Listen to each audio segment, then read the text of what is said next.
Kamada Ekadoši. Čitamo iz Varaha Purane. Šri Suta Gosvami reče: O mudraci, dopustite mi da ponudim svoje skromno i ponizno poštovanje svevišnjem gospodinu Hariju, Bhagavanu Šri Krišni, sinu Devaki i Vasudeve, čijom milošću mogu opisati dan posta koji uklanja sve vrste grijeha.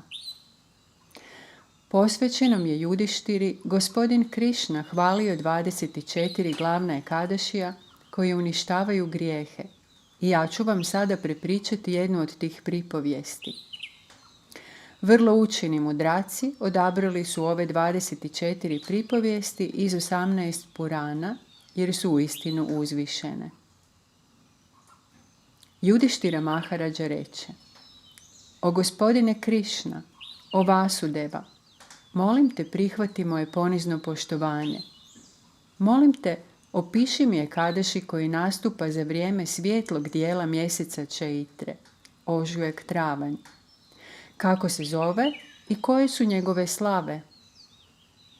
Gospodin Šri Krišna odgovori: O Judištira, molim te, pozorno me saslušaj dok pripovjedam drevnu povijest ovog svetog Ekadašija, povijest koju je Vasišta Muni jednom ispripovjedao kralju Dilipi, pradjedu kralja Ramačandre.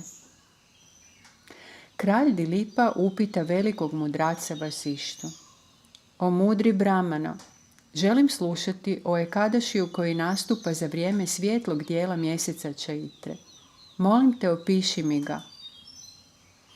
Vasišta Muni odgovori: O kralju, tvoje je pitanje veličanstveno. Rado ću ti reći ono što želiš znati. Ekadaši koji nastupa za vrijeme svijetle 14-dnevnice Čaitre zove se Kamada Ekadaši. Uništava sve grijehe, kao što šumski požar uništava zalihu suhog drva za ogrjev. Vrlo je pročišćavajući i podaruje najveću dobrobit onom tko ga se s vjerom pridržava. O kralju, sada počuj drevnu povijest koja je toliko uzvišena da samim njenim slušanjem svi grijesi bivaju uništeni. Jednom, vrlo davno, postojao je grad država po imenu Ratnapura.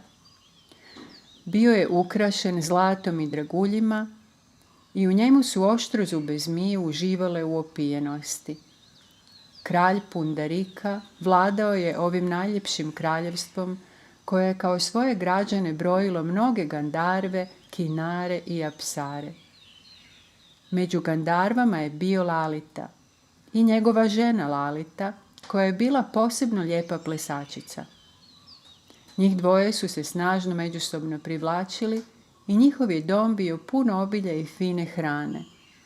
Lalita je silno voljela svog muža, a i on je unutar svog srca stalno mislio na nju. Jednom, na dvoru kralja Pundarike, mnogobrojni su Gandarve plesali, dok je Lalita plesao sam, bez svoje žene. Dok je pjevao, nije mogao prestati razmišljati o njoj, te je zbog svoje rastresenosti izgubio takt i ritam pjesme.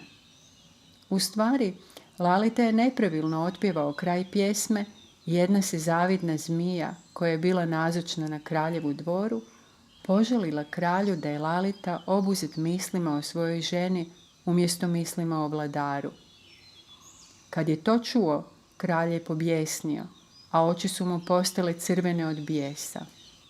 Najednom je poviknuo: Budalasti nitkove, zato što si požudno mislio o ženi umjesto da si s poštivanjem mislio o kralju dok si ispunjavao svoje dvorske dužnosti, proklinjem te da odmah postaneš kanibal.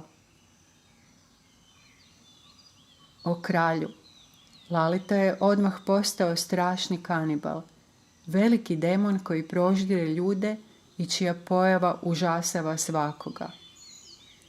Njegove su ruke bile duge 8 milja, njegova usta velika poput divovske pećine, oči strašne kao sunce i mjesec, nosnice su mu nalikovale ogromnim jamama u zemlji.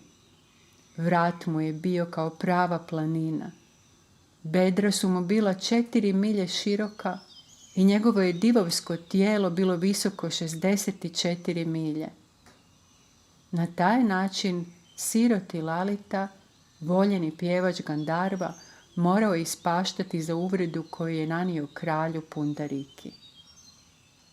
Vidjevši muža kako pati kao užasan kanibal, Lalitu je svladala tuga. Mislila je, sad kad moj dragi muž ispašta posljedice kraljevog prokletstva, što će biti moje veselje? Što trebam učiniti? Gdje trebamo otići? Tako je Lalita tugovala dan i noć. Umjesto da kao Gandarvina žena uživa u životu, morala je lutati gustom džunglom sa svojim čudovišnim mužem, koji je u potpunosti potpao pod utjecaj kraljeve kletve i podlegao grešnim djelatnostima. Nepredvidivo je lutao zabranjenim krajem, nekoć predivni Gandarva, a sada ograničen na sablasno ponašanje ljudoždera. Krajnje izbezumljena, vidjevši koliko je muž pati u ovom strašnom stanju, Lalita je počela plakati dok ga je pratila na mahnitom putovanju. Međutim, Lalita je jednog dana srećom naišla na mudraca Šringija. Sjedio je na vrhu slavnog Vindhjačala brda. Prilazeći mu, odmah je ponudila asketi svoje ponizno poštovanje. Mudrac je primijetio da se ona poklonila pred njim i rekao je: O najljepša, tko si ti? Čija si kći i što te dovodi ovdje? Molim te, reci mi istinu. Lalita odgovori: O veliki mudrače, ja sam kći velikog Gandarve Viradhanve i ime mi je Lalita.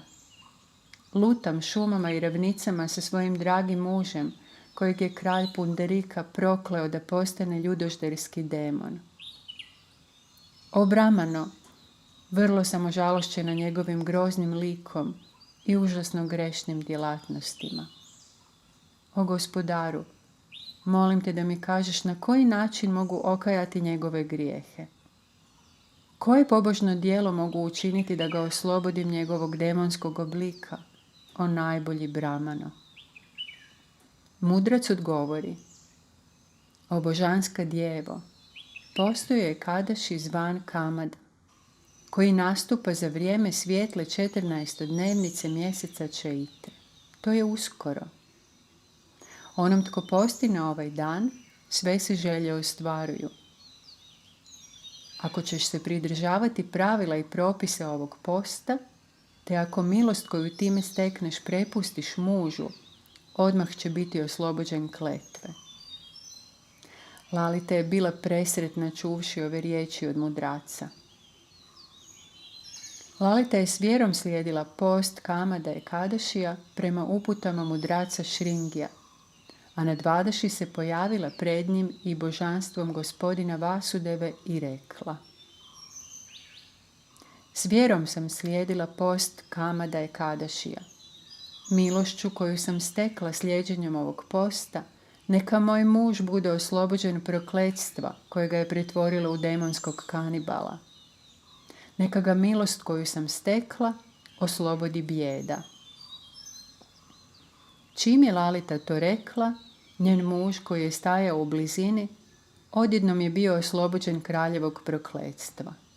Odmah je povratio svoj izvorni oblik Gandarve Lalite, naočitog nebeskog pjevača ukrašenog mnogobrojnim lijepim nakitom. Sada je, sa svojom ženom Lalitom, mogao uživati u još većem blagostanju nego prije.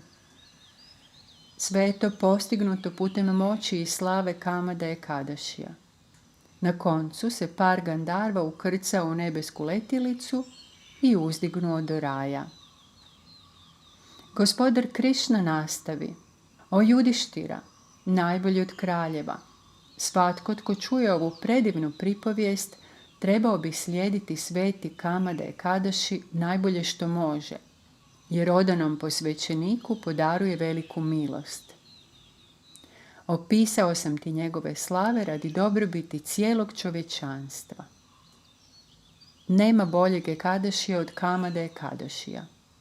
Može iskorijeniti čak i grijeh ubijanja Brahmane.